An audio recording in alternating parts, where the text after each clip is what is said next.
The more involved you get with hand tools, the more tools you're going to find you need. And I'm going to introduce something called a panel gauge. I'm going to show you how useful it is. If I'm dealing with rough stock, and let's say I only needed to get 6 inches out of this, and this piece happens to be 8 inches. Well, that's 2 inches that if I don't have to, I don't want to have to go in and prepare that. So what I would do is I take my panel gauge, and I would put in on this end a pen. I prefer a pen because it's a very positive mark, very easy to see. Plus, it never gets dull. Put that in place, lock it, set my gauge by referencing off the inside of the rabbet for, let's say 6.5 inches. Lock that in place, simply tap the wedge. Now I've gone and did a quick job of straightening this edge because there's no sense copying a mistake. What this tool is going to do is give me a line that is absolutely parallel to this. So I would go in there and just run that along. And now I can go to my sawhorse with my panel saw and I can rip to the line, and now I'm much closer to the piece I'm actually going to use.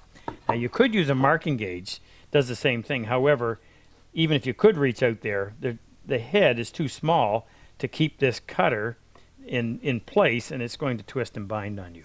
Great tool, but it has its limitations.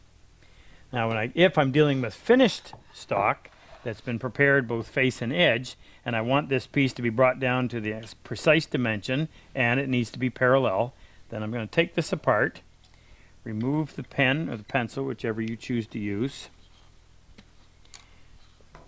loosen that wedge. Now if we take this apart and flip it around, on the opposite end we have a cutter. So if I wanted to get maximum yield out of this, I'd get about that close, tighten the wedge. Now I'll go in here, and that's going to give me a very precise line, which actually helps in the dimensioning process. But that line is perfectly parallel to that edge. I can go in there with my plane, and I'll plane right down to that, and then I've got stock that has been very precisely dimensioned. So that's your panel gauge. We make them out of varying woods depending on what we're using at the time, but always hardwoods. Especially the wedge has to be good and tough. This one is made out of cocobolo because you're tapping on it. But it's a great tool, and I'm surprised that it's not more popular, but there was a time when it was very popular, especially when people were doing things strictly by hand. So if that's what you're into, this is what you're going to need. Order one.